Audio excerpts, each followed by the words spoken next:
Hello everyone. कैसे हैं आप सभी। एक बार फिर से आप सभी का ज्योग्राफी वाला जयपुर यूट्यूब चैनल पर हार्दिक स्वागत है। आज के इस सेशन में हम चैप्टर फिफ्थ को कंटिन्यू करेंगे और इसको हम कंप्लीट करने की कोशिश करेंगे। छोटा सा टॉपिक बचा हुआ है जिसमें प्राइमरी एक्टिविटीज़ के बारे में हम डिस्कस कर रहे हैं। और प्रीवियस सेशन में हमने चैप्टर फाइव में जो प्राइमरी एक्टिविटीज़ है जिसमें हमने आर्किड, पशुपालन और जो एग्रीकल्चरल प्रैक्टिसेस है वर्ल्ड की उसके बारे में डिस्कस किया था। फॉर एग्जांपल में सेहत कृषि के बारे में, जीवन निर्वाह कृषि के बारे में, और उसके बाद में जो रोपण कृषि है उसके बारे में डिस्कस किया था। तो आज हम बेसिकली डेयरी कृषि और उसके बाद में जो और प्राइमरी एक्टिविटीज़ है इम्पोर्टेंट, माइनिंग है, खनन है, उनके बारे में डिस्कस करेंगे और चैप्टर को कंप्लीट करेंगे। कुछ इम्पोर्टेंट टर्मिनोलॉजी है वो हम ज़रूर देखेंगे। ठीक है, तो चलिए डिस्कशन स्टार्ट करते हैं। इसमें शुरुआत है डेयरी कृषि के बारे में। ठीक है, अब डेयरी कृषि क्या है और डेयरी कृषि का जो नेचर क्या है उसके बारे में बात कर रहे हैं। डेयरी व्यवसाय दुधारू पशुओं के पालन पोषण का सर्वाधिक उन्नत एवं दक्ष प्रकार है। इसमें पूंजी की भी अधिक आवश्यकता होती है। पशुओं के लिए छप्पर, घास सिंचित करने के लिए भंडार एवं दुग्ध उत्पादन के लिए अधिक यंत्रों के प्रयोग के लिए पूंजी की भी अधिक आवश्यकता होती है या ज़्यादा पूंजी चाहिए। अब ऐसा तो है नहीं कि लार्ज स्केल पर हम दुधारू पशुओं को रख रहे हैं, ठीक है, और उनके लिए सभी के लिए हम हाथ से काम करेंगे, तो ऐसा पॉसिबल नहीं है। तो इनके लिए क्या करते हैं कि एक तो इनके लिए चारा ज़्यादा होता है, ठीक है, जो खान पान की जो सुविधाएं होती है वो लार्ज स्केल की होती है, तो उसके लिए बड़े बड़े भंडार चाहिए होते हैं। और दुग्ध उत्पादन के लिए अधिक यंत्र, जो मशीनों से दुग्ध उत्पादन होता है वो सारी मशीनरी चाहिए, तो इसके लिए ज़्यादा पूंजी की आवश्यकता है। पशुओं के स्वास्थ्य, प्रजनन एवं पशु चिकित्सा पर भी अधिक ध्यान दिया जाता है। अब चूंकि मेन जो आउटकम है वो पशुओं के उत्पादन पर आधारित है, तो पशुओं की स्वास्थ्य के लिए भी इक्विपमेंट चाहिए जिसमें पशुओं के स्वास्थ्य की देखभाल करनी, उसके उनके फर्टिलिटी रेट है उनको मेंटेन रखना, जो प्रजनन क्षमता है उसको, और उसके साथ में पशु चिकित्सा, जैसे कोई बीमारी हो गई या कोई अदर प्रॉब्लम हो गई तो उसको सोल्व करने के लिए भी पशु चिकित्सक पर ज़्यादा ध्यान दिया जाता है। तो ये सारे मैकेनिज्म होते हैं। इसमें गहन श्रम की आवश्यकता होती है। पशुओं को चराने, दूध निकालने आदि कार्य के लिए वर्ष भर श्रम की आवश्यकता रहती है। अब चूंकि लार्ज स्केल पर पशुओं का पालन किया जाता है तो मशीनरी के साथ साथ ह्यूमन रिसोर्सेज की भी आवश्यकता होती है उनको चराने के लिए, उनको दूध निकालने के लिए। हम दूध तो मशीनरी निकाल देगी, ठीक है, लेकिन जब जो सहायता है इनिशियल और जो दूध निकालने के बाद की, ठीक है, वो ह्यूमन रिसोर्सेज से ही पॉसिबल है। ठीक है, क्योंकि फसलों की तरह इसमें भी कोई अंतराल नहीं होता है जिसमें श्रम की आवश्यकता ना हो। ठीक है, अब फसलों में तो क्या होता है, सीजन होते हैं, 3 महीने का सीजन होता है, उसमें श्रम की आवश्यकता होती है तो वो डिसकंटिन्यू रहता है। ठीक है, और ऐसे रीजन जहाँ पर 12 मास एग्रीकल्चर होती है वहाँ पर श्रम की इंटेंसिटी हाई रहती है, वर्कर्स फुल ईयर काम करते हैं। लेकिन दूसरी तरफ जो पशुपालन है वहाँ पे कंटिन्यूटी चाहिए वर्क की, ठीक है, 12 महीना कंटिन्यूटी चाहिए, तो इसके लिए भी यहाँ पे श्रम की अधिक आवश्यकता होती है। डेयरी कृषि का कार्य नगरीय और औद्योगिक केंद्रों के समीप किया जाता है क्योंकि ये क्षेत्र ताजा दूध एवं अन्य डेयरी उत्पादों के बाजार होते हैं। वर्तमान समय में विकसित यातायात के साधन, प्रशिक्षकों का उपयोग, पास्तेकरण की सुविधा के कारण विभिन्न डेयरी उत्पादों को अधिक समय तक रखा जा सकता है। अब फॉर एग्जांपल कोई सिटी रीजन है, ये सिटी रीजन है, सिटी रीजन के जो विद इन 50 किलोमीटर इसके दायरे में पशुपालन किया जाता है और इनसे जो प्राप्त दूध है और अन्य जो डेयरी बेस्ड प्रोडक्ट है, ठीक है, दही है, घी है, तो इनको सिटी में लाके आसानी से बेचा जा सकता है। अब प्रेजेंट टाइम में क्या है कि जो ट्रांसपोर्टेशन फैसिलिटी है वो अच्छी वेल डेवलप्ड है, ठीक है, तो इसी वजह से जो दूर के रीजन है वहाँ पर यदि दुग्ध उत्पादन हो रहा है तो उसको भी सिटी रीजन तक लाना पॉसिबल हो गया है। और प्रेजेंट टाइम में जो प्रशीतकों का उपयोग, यानी जो दूध को फटने नहीं दे, यानी जो शीत गृह है, ठीक है, कोल्ड स्टोरेज है, उनका डेवलपमेंट हो गया है। ठीक है, और उसके बाद में पास्चुराइज हो जो प्रोसेस है, ठीक है, तो जैसे फॉर एग्जांपल दूध से जो क्रीम निकाल लिया, ठीक है, उसके बाद में जो दूध बचा है उसको बेच दिया, तो ये फैसिलिटी होने की वजह से दुग्ध को अधिक समय तक रखा जा सकता है, इन डेयरी उत्पादों को अधिक समय तक। वाणिज्य वाणिज्य डेयरी कृषि तीन प्रमुख क्षेत्र है, जिसमें सबसे बड़ा है पश्चिमी यूरोप, ठीक है, उत्तरी पश्चिमी यूरोप का क्षेत्र है, दूसरा कनाडा है और तीसरा न्यूजीलैंड है। दक्षिणी पूर्वी एशिया एवं तस्मानिया क्षेत्र है, ठीक है। चित्र 15.16 में एक बार देखते हैं, एक मिनट, ये रहा। इसमें पहला क्षेत्र तो हमने उत्तरी और पश्चिमी यूरोप पढ़ा है। दूसरा हमने जो कनाडा का रीजन है और संयुक्त राज्य अमेरिका का रीजन है वो पढ़ा है।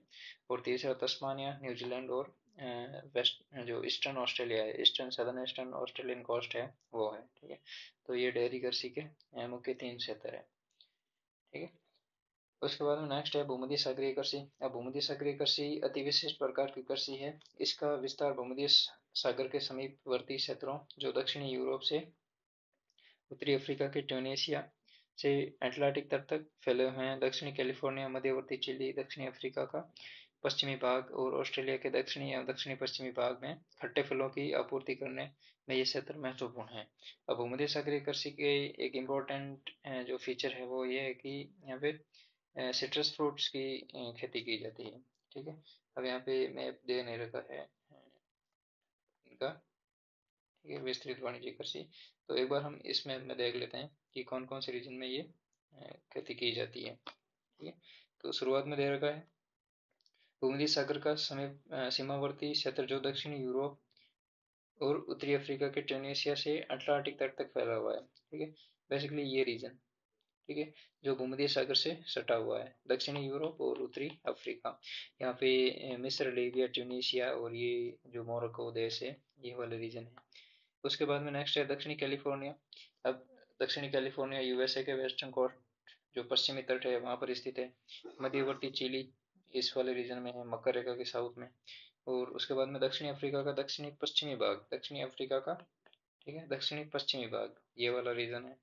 और उसके बाद में नेक्स्ट है पश्चिमी भाग एवं ऑस्ट्रेलिया का दक्षिणी एवं दक्षिणी पश्चिमी भाग, ठीक है, ऑस्ट्रेलिया का दक्षिणी एवं दक्षिणी पश्चिमी भाग।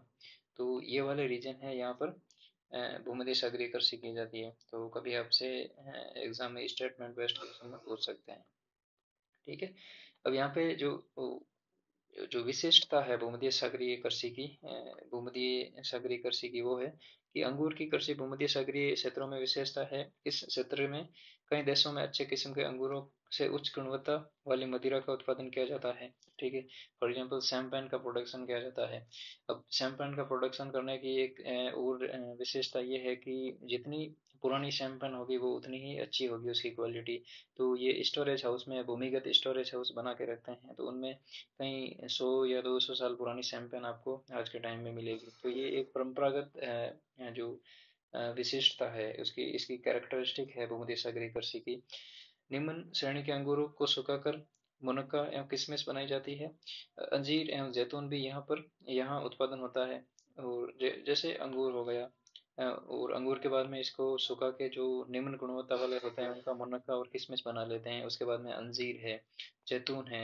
शीत ऋतु में जब यूरोप एवं संयुक्त राज्य अमेरिका में फलों एवं सब्जियों की मांग होती है, तो तब इसी क्षेत्र से आपूर्ति की जाती है, ठीक है। विंटर सीजन में फ्रूट्स की डिमांड को फुलफिल किया जाता है।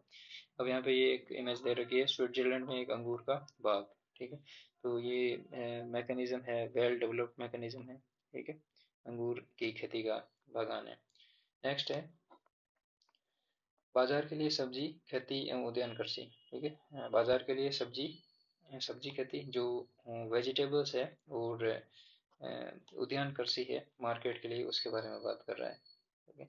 यहाँ पे कजाकिस्तान में सामूहिक फार्म से अंगूर का संग्रहण करते हुए, ठीक है, टोकरियाँ और ये प्रोडक्शन हो रहा है। इस प्रकार की कृषि में अधिक मुद्रा मिलने वाली फसलें जैसे सब्जियां, फल और पुष्प लगाए जाते हैं, जिनकी मांग नगरीय क्षेत्रों में होती है। अब सभी को पता है इनकी डिमांड कितनी रहती है शहरों में, ठीक है। इस कृषि में खेतों का आकार छोटा होता है। एक खेत अच्छे यातायात साधनों द्वारा नगरीय केंद्रों, जहाँ ऊंची आय वाले उपभोक्ता रहते हैं। कहने का मतलब सब्जी, फल और पुष्प उस रीजन में, उस सिटी में ज़्यादा बिकेंगे जहाँ पे लोगों की परचेजिंग पावर कैपेसिटी ज़्यादा हो, ठीक है। उच्च आय वाले उपभोक्ता होंगे वो आसानी से इन चीज़ों को ले लेंगे। इसमें गहन श्रम एवं अधिक पूंजी की आवश्यकता होती है। अब चूंकि गहन श्रम और अधिक पूंजी की आवश्यकता इसलिए होती है क्योंकि एक तो जो फार्मिंग प्रोसेस है, ठीक है, इनकी खेती का प्रोसेस है, सब्जी फल और पुष्प का, वो थोड़ा टेक्नोलॉजिकल बेस्ड है। उसमें फल एवं सब्जी और जो पुष्प है वो सेंसिटिव क्रॉप्स है, तो इसके लिए प्रॉपर मैकेनिज्म चाहिए। उसके बाद में फार्म से सिटी रीजन तक इनका ट्रांसपोर्ट करने के लिए ट्रांसपोर्टेशन फैसिलिटी चाहिए, ठीक है। तो इसके लिए इनको ज़्यादा मतलब कैपिटल इंटेंसिव क्रॉप्स है ये। इसके अतिरिक्त सिंचाई, उर्वरक, अच्छी किस्म के बीज, कीटनाशक और हरित गृह एवं शीत क्षेत्रों में कृत्रिम ताप पर भी इस कृषि का उपयोग किया जाता है। अब इनसे आप अंदाजा लगा सकते हैं कि पूंजी की कितनी आवश्यकता पड़ती होगी, जिसमें इरिगेशन फैसिलिटी हो, फर्टिलाइजर की रिक्वायरमेंट हो, और जो हाई यील्डिंग वेराइटीज है सीड्स की उनकी ज़रूरत हो, ठीक है। उसके बाद में जो पेस्टिसाइड है, कीटनाशी है, और उसके बाद में ग्रीन हाउस और कोल्ड स्टोरेज, जो शीत क्षेत्रों में कृत्रिम ताप की का भी इस कृषि में उपयोग किया जाता है, ठीक है, जो हरित गृह होते हैं, ठीक है। अब हरित गृह जो ग्रीन हाउस मैकेनिज्म होता है, वो शीत क्षेत्रों में टेम्परेचर, कुछ ऐसी किस्में होती है जो शीत क्षेत्र में भी कहने का मतलब ज़्यादा तापमान की रिक्वायरमेंट होती है उनको, तो वो क्या करते हैं, कोल्ड स्टोरेज टाइप की कुछ सॉरी हरित गृह टाइप की कुछ स्थलाकृति बना देते हैं, ठीक है। और उसमें वो सब्जी फल या पुष्प उगाए जाते हैं, ठीक है। तो अब हरित गृह से संबंधित फैसिलिटी वहाँ पे टेम्परेचर को हाई रखने के लिए की जाती है कुछ फसलों के लिए। इस प्रकार की कृषि उत्तरी पश्चिमी यूरोप, संयुक्त राज्य अमेरिका के उत्तरी पूर्वी भाग एवं भूमध्य सागरीय प्रदेश में अधिक विकसित है। अब ये कौन कौन से रीजन है, एक बार इनको देखते हैं मैप में, ठीक है। कौन सा मैप लें, हाँ ये मैप ले लेते हैं। ये उत्तरी पश्चिमी यूरोप, ये वाला रीजन, ठीक है। उसके बाद में संयुक्त राज्य अमेरिका का उत्तरी पूर्वी भाग, ठीक है, संयुक्त राज्य अमेरिका का उत्तरी पूर्वी भाग ये हो गया। उसके बाद में भूमध्य सागरीय प्रदेश, ठीक है। अब भूमध्य सागरीय प्रदेश ये वाला रीजन है, ठीक है। तो ये वाले मेन बेसिकली रीजन है इसके बाजार के लिए, सब्जी खेती एवं उद्यान कृषि के लिए। नेक्स्ट है, जहाँ औद्योगिक क्षेत्रों में जनसंख्या घनत्व अधिक है, नीदरलैंड पुष्प उत्पादन में विशिष्टताकरण रखता है, और यहाँ से बागानी फसल विशेषतः ट्यूलिप एक प्रकार का फूल पूरे यूरोप के प्रमुख शहरों में भेजा जाता है। अब आपको इंपॉर्टेंट क्वेश्चन है, कभी भी एग्जाम में पूछ सकते हैं कि ट्यूलिप गार्डन किस देश में स्थित है, तो नीदरलैंड में स्थित है। फॉर एग्जांपल ये क्वेश्चन यूजीसी नेट के एग्जाम में पूछा था, यूजीसी नेट जेआरएफ का एग्जाम होता है उसमें दिसंबर 2022 साइकिल में, तो इसमें पूछा था कि जो ट्यूलिप गार्डन है वो किस देश में स्थित है, तो ये नीदरलैंड में। सीधे सीधे फैक्चुअल क्वेश्चन पूछते हैं।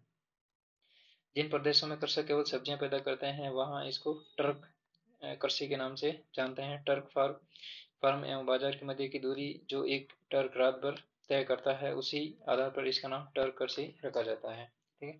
अब जो ये कृषि है, इसकी विशेषता क्या है कि जैसे फॉर एग्जांपल हमारे कोई सिटी मान लेते हैं, फॉर एग्जांपल जयपुर मान लेते हैं, ठीक है। जयपुर के आसपास जो 100 किलोमीटर का दायरा है, वहां पर यदि सब्जी होती है तो उसको मॉर्निंग में यानी कि 3-4 बजे के आसपास खेत से 3-4 बजे तो मंडी में आती है, तो इसको 10-11 बजे या 12 बजे नाइट में खेत से फार्म से स्टार्ट करते हैं ट्रक को, और मॉर्निंग में 3-4 बजे के आसपास ये सिटी रीजन में आ जाता है, ठीक है। तो इस टाइप की एग्रीकल्चर यूरोप में फेमस है, तो इसको टर्क फार्मिंग या टर्क कृषि कहते हैं। ये पूरे वर्ल्ड में भी फेमस है, ठीक है। पश्चिमी यूरोप एवं उत्तरी अमेरिका के औद्योगिक क्षेत्रों में उद्यान कृषि के अलावा कारखाना कृषि भी की जाती है। अब कारखाना कृषि क्या होती है, इसमें पशुधन पाला जाता है, जिसमें विशेषतः गाय, बैल एवं कुकुर होते हैं। इन्हें बाड़े पर इन्हें बाड़े पर कारखाना में तैयार करने के लिए भोजन पर रखा जाता है, और उनकी बीमारियों का भी ध्यान रखा जाता है। इसमें भवन निर्माण, यंत्र खरीदने, प्रकाश एवं ताप की व्यवस्था करने, पशु चिकित्सा के लिए बहुत अधिक धन की आवश्यकता होती है। हम अभी जस्ट पढ़ा था हमने। अच्छी नस्ल का चुनाव और प्रजनन की वैज्ञानिक विधियों कुकुर एवं पशुपालन की महत्वपूर्ण लक्षण है। अब जो हाई फर्टिलिटी एंड जो बेस्ट नस्ल्स होगी, ठीक है, जीन होंगे, उस टाइप की जो प्रजातियां होगी उनको ज़्यादा प्रमोट करेंगे। कृषि करने वाले संगठनों के आधार पर भी कृषि करने वाले संगठन के आधार पर भी कृषि के प्रकारों का वर्गीकरण किया जा सकता है। कृषि संगठन कृषक का खेतों पर अपना अधिकार है, उस समय उस पर सरकारी नीतियां जो कृषि में सहायक होती है से प्रभावित होती है, ठीक है। तो कुछ ऐसे संगठन होते हैं, जैसे फॉर एग्जांपल गांव के 10-15 लोग मिलके एक संगठन बनाते हैं और अपने अपने रीजन का प्रोडक्शन होता है वो सभी संयुक्त रूप से मार्केट में ले जाके बेचते हैं, ठीक है। तो ये संगठन कहने वाला एक ऑर्गेनाइजेशन टाइप का कुछ ऐसा मैकेनिज्म होता है जिससे ये सारी चीजें मेंटेन करते हैं। नेक्स्ट है सहकारी कृषि। अब एक है सहकारी कृषि और दूसरी है सामूहिक कृषि, ठीक है, इंपॉर्टेंट है, ठीक है, एग्जाम में स्टेटमेंट बेस्ड क्वेश्चन पूछ सकते हैं। अब सहकारी कृषि क्या होती है? कोऑपरेटिव फार्मिंग, ठीक है, कोऑपरेटिव फार्मिंग।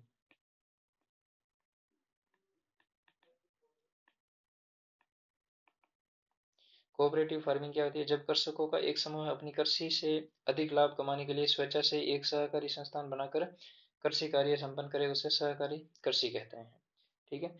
अब सहकारी कृषि में क्या होता है कि जब कृषक है जो एक समूह बना लेते हैं और अधिक लाभ कमाने के लिए और स्वेच्छा से एक सहकारी संस्थान बनाकर कृषि कार्य संपन्न करते हैं। फॉर एग्जाम्पल कोई गांव है, ठीक है, वहाँ गांव है, वहाँ पर फॉर एग्जाम्पल मान लेते हैं कि अंगूर की खेती होती है, ठीक है। अब ये रीजन है, वहाँ पे अंगूर की खेती होती है। 10 व्यक्ति यहाँ पे अंगूर की खेती करते हैं, जिनमें 2 व्यक्तियों के पास पास 2 हेक्टेयर जमीन है और बाकी के पास में 15, 20, 30, 40 हेक्टेयर तक की जमीन है, ठीक है। अब ये अलग अलग मार्केट में जाएंगे तो जो 2 हेक्टेयर वाला किसान है इसको इनकम ज़्यादा, इनपुट ज़्यादा डालना पड़ेगा तभी तो आउटपुट आएगा, ठीक है। तो इस वजह से ये क्या करते हैं कि एक संगठन बना लेते हैं, संगठन टाइप का एक ऑर्गेनाइजेशन बनाते हैं जिसका एक व्यक्ति को हेड बना देते हैं, वो सारा सिस्टम देखता है। उसके बाद में जो वर्कर्स होते हैं, ठीक है, वो भी अपने अलग अलग, जैसे फॉर एग्जांपल एक 15 हेक्टेयर वाला किसान है, वो अपना जो भी अंगूर का प्रोडक्शन होगा वो देख रेख करेगा, और एक 2 हेक्टेयर वाला जो प्रोडक्शन वाला किसान है वो भी अपनी सारी जो प्रोडक्शन है उसका देख रेख करेगा।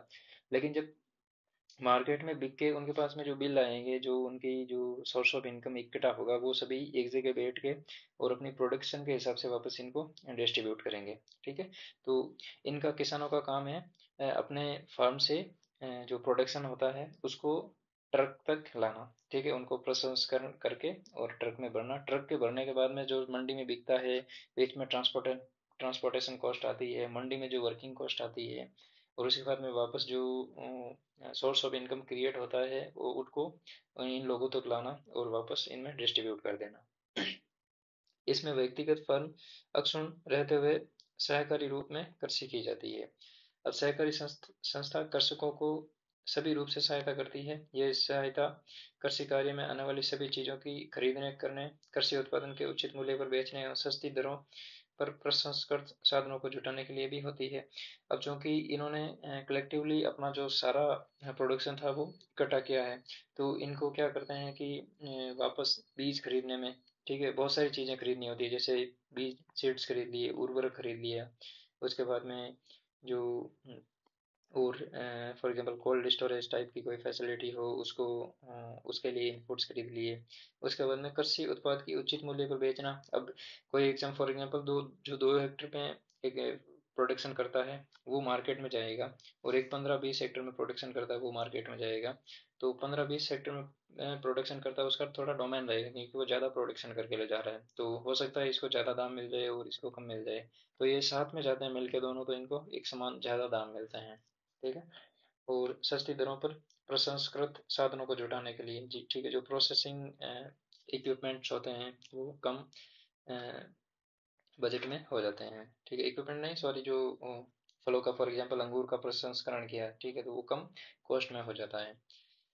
सहकारी संस्था सॉरी सहकारी आंदोलन एक शताब्दी पूर्व प्रारंभ हुआ था एवं पश्चिमी यूरोप के डेनमार्क, नीदरलैंड, बेल्जियम, स्वीडन एवं इटली में ये सफलतापूर्वक चला था। सबसे अधिक सफलता इसे डेनमार्क में मिली, जहाँ प्रत्येक कृषक इसका सदस्य है। डेनमार्क में यह आंदोलन सर्वाधिक सफल रहा, जहाँ व्यावहारिक रूप से प्रत्येक कृषक इस आंदोलन का सदस्य रहा है, ठीक है। अब तो सहकारी कृषि का आपको एग्जाम्पल पूछ ले और आपको डेनमार्क, नीदरलैंड, इंडिया और चाइना, ये 4 ऑप्शन दे तो आपको डेनमार्क राइट करना है, क्योंकि डेनमार्क में इसका जो इम्पोर्टेंस है वो ज़्यादा है, हर एक कृषक इसमें रुचि ले रहा है, ठीक है, और इसका सदस्य है, ठीक है। अब नेक्स्ट है हमारी सहकारी कृषि के बाद में सामूहिक कृषि। ठीक है? इस प्रकार की कृषि का आधारभूत सिद्धांत यह होता है कि इसमें उत्पादन के साधनों का स्वामित्व संपूर्ण समाज एवं सामूहिक श्रम पर आधारित होता है। कृषि का यह प्रकार पूर्व सोवियत संघ से प्रारंभ हुआ, जहाँ कृषि की दशा सुधारने एवं उत्पादन में वृद्धि व आत्मनिर्भरता प्राप्ति के लिए सामूहिक कृषि प्रारंभ की गई। इस प्रकार की सामूहिक कृषि को सोवियत संघ में कोलखोज नाम दिया जाता है। अब एक तो पहली बात तो ये इम्पोर्टेंट है कि इसको किस नाम से जानते हैं, कोलखोज के नाम से जानते हैं। ठीक है, ये बात आपको याद रखनी है। जो सामूहिक कृषि है उसका दूसरा नाम है कोलखोज।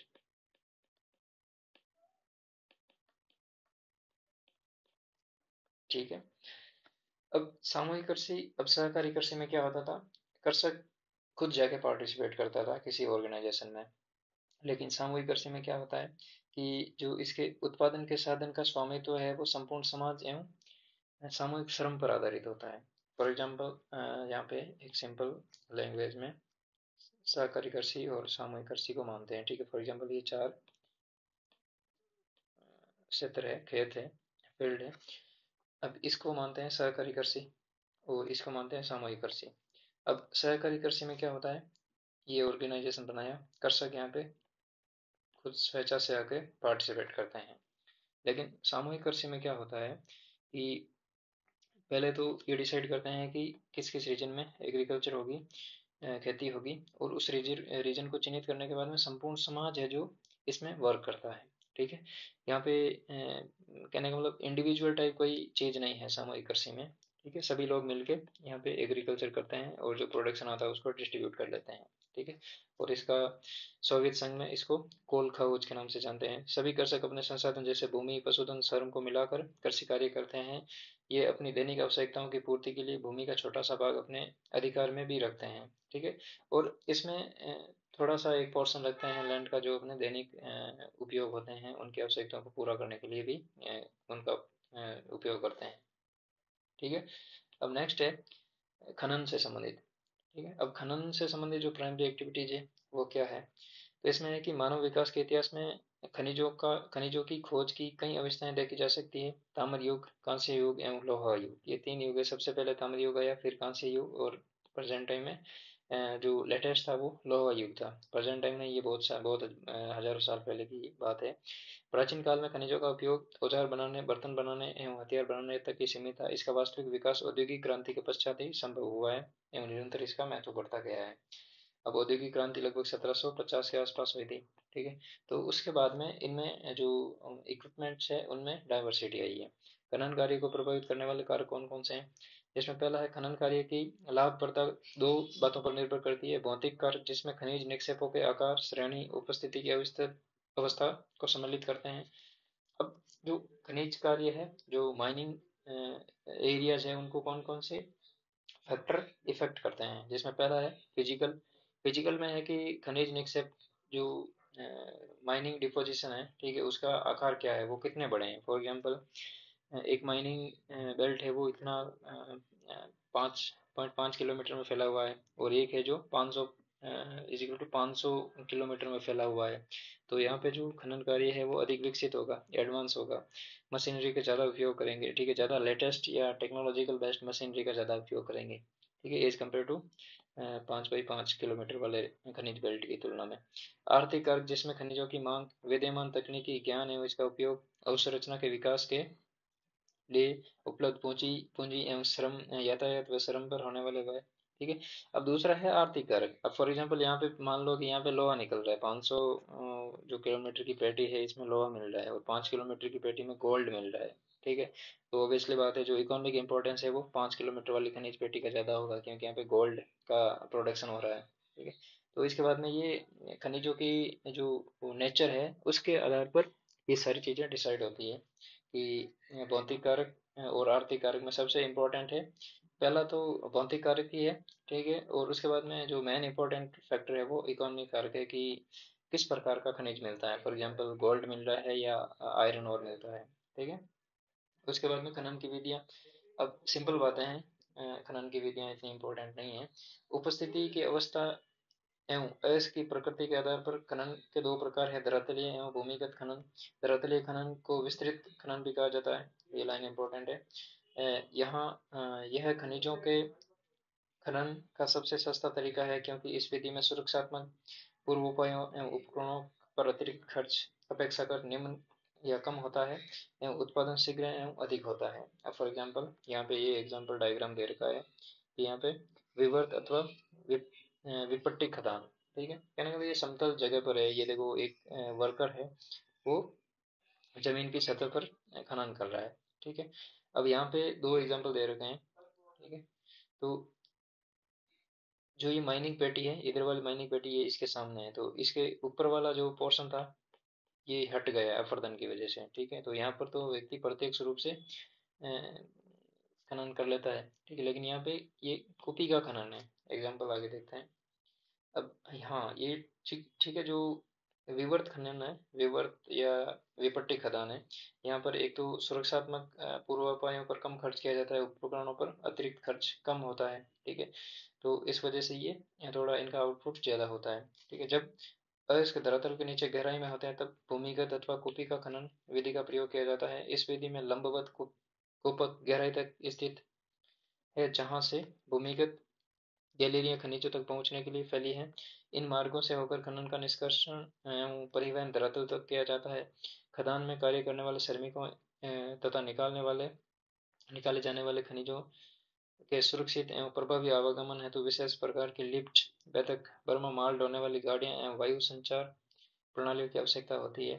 खनन का यह तरीका जोखिम भरा है क्योंकि जहरीली गैसें, आग एवं बाढ़ के कारण कई बार दुर्घटनाएं होने का भय होता है। क्या आपने कभी भारत की कोयला खदानों में आग लगने और बाढ़ की आने के विषय में पढ़ा है, ठीक है। कई बार अभी प्रेजेंट टाइम में लेटेस्ट बिहार के आसपास वाले रीजन में ये घटना घटी थी, ठीक है। वहाँ पे जो कोयले की खदान में, ठीक है, रीजनल लोग घुस गए थे और उन्होंने माइनिंग की थी, लेकिन बाद में कुछ इंसिडेंट हो गए, उसकी वजह से उनकी बहुत लार्ज स्केल पर डेथ हुई थी, ठीक है। तो अब यहाँ पे आप देख सकते हैं कि जो कॉपी का खनन है उसमें ज़्यादा इक्विपमेंट होगा, पूंजी का इन्वेस्टमेंट ज़्यादा होगा, ठीक है। और जो वर्कर्स है उनकी सेफ्टी पर भी ज़्यादा फोकस किया जाता है, ठीक है। तो ये दो विधियां हैं, नॉर्मल है, ठीक है, इतनी इम्पोर्टेंट है नहीं। अब नेक्स्ट है विकसित अर्थव्यवस्था वाले देश उत्पादन की खनन प्रसंस्करण एवं शोधन कार्य से पीछे हट रहे हैं क्योंकि इसमें श्रम लागत अधिक आने लगी है, जबकि विकासशील देश अपने विशाल श्रम शक्ति बल पर अपने देशवासियों के ऊंचे रहन सहन को बनाए रखने के लिए खनन कार्यों को महत्व दे रहे हैं। अफ्रीका के कई देश, दक्षिणी अमेरिका के कुछ देश एवं एशिया में आय के साधनों का 50% तक खनन कार्य से प्राप्त होता है। अब विकसित देशों में क्या होता है, जो डेवलप्ड कंट्रीज है, ठीक है, डेवलप्ड और डेवलपिंग, ठीक है। अब डेवलप्ड कंट्रीज में क्या होता है कि वहाँ पे एक तो पॉपुलेशन कम है, लेकिन दूसरी तरफ जो developing country, under developed countries है, वहाँ पर पॉपुलेशन बहुत ज़्यादा है, ठीक है, पॉपुलेशन ज़्यादा है। उसके बाद में यहाँ पे टेक्नोलॉजिकल एडवांसनेस थोड़ी ज़्यादा है, यहाँ पे technological advanceness as compare to developed countries थोड़ी कम है। और उसके बाद में जो तीसरी चीज़ है कि अवेलेबिलिटी, यहाँ पे डाइवर्सिटी ज़्यादा है। जो डेवलप्ड कंट्रीज है डाइवर्सिटी ज़्यादा है, लेकिन जो डेवलपिंग कंट्रीज है वहाँ पे डाइवर्सिटी कम है। डाइवर्सिटी का मतलब है जो प्रोडक्शन, जो कंज्यूमर को वस्तुएं चाहिए उनमें डाइवर्सिटी ज़्यादा है, ठीक है। तो विकसित देश क्या करते हैं कि खनन, जो माइनिंग प्रोसेस है उसको थोड़ा कम कर रहे हैं, ठीक है। तो एक तो इनका जो जीडीपी में योगदान है, ठीक है, जीडीपी में योगदान है वो कम है, ठीक है, as compare to developing countries, ठीक है। डेवलपिंग कंट्रीज में जीडीपी का योगदान अभी हमने पढ़ा है कि 50% से अधिक है, ठीक है। तो यहाँ पे तो खनन जो क्षेत्र है वो डेवलपिंग कंट्रीज में ज़्यादा फेवरेबल है। यदि आपको कभी स्टेटमेंट बेस्ड क्वेश्चन में पूछ ले कि प्रेजेंट टाइम में जो माइनिंग क्षेत्र है वो विकासशील देशों के तुलना में विकसित देशों के ज़्यादा फेवरेबल है, ठीक है, तो ये स्टेटमेंट गलत हो जाएगा, ठीक है। तो इस टाइप के जो कॉन्सेप्चुअल चीज़ें हैं उनकी क्लियरिटी होना बहुत ज़रूरी है, ठीक है। तो विकसित देश खनन पर ज़्यादा फोकस क्यों नहीं कर रहे हैं, क्योंकि इनके पास में एक तो पॉपुलेशन कम है, उनके पास में टेक्नोलॉजी ज़्यादा है, और दूसरा उनके पास में जो डाइवर्सिटी है प्रोडक्ट की वो ज़्यादा है, और उसके पास में जीडीपी में खनन क्षेत्र का कम योगदान है, ठीक है। तो जो सेकेंडरी और टर्सरी सेक्टर, इंडस्ट्री एंड जो सर्विस सेक्टर है उसका योगदान उनकी जीडीपी में ज़्यादा है। डेवलप्ड कंट्रीज में रिसर्च एंड डेवलपमेंट पर ज़्यादा फोकस करते हैं वो, ठीक है। तो इसकी वजह से उनको खनन सेक्टर से इतना लाभ नहीं मिलता है, ठीक है। तो ये था हमारा चैप्टर फिफ्थ, ठीक है। इसको हमने कंप्लीट कर लिया है, जिसमें हमने बेसिकली प्राइमरी एक्टिविटीज़ के बारे में डिस्कस किया था, ठीक है। और आने वाले जो चैप्टर सिक्स है उसमें हम सेकेंडरी एक्टिविटीज़ के बारे में डिस्कस करेंगे और डिटेल से उनको भी डिस्कस करेंगे। तो चलिए आज के इस सेशन में इतना ही था। वीडियो को लाइक कीजिए, शेयर कीजिए और चैनल को सब्सक्राइब कीजिए और अपना वैल्यूएबल कमेंट या फीडबैक दीजिए कि क्या इम्प्रूवमेंट चाहिए, कौन से टॉपिक ऐड करने हैं और टॉपिक के अनुसार कौन कौन सी चीज़ें इसमें होनी चाहिए, ठीक है। और कुछ एडिशनल चीज़ें होगी उनको सेपरेट वीडियो में भी इंक्लूड करने की कोशिश करेंगे, ठीक है। तो आज के इस सेशन में इतना ही था। Thank you.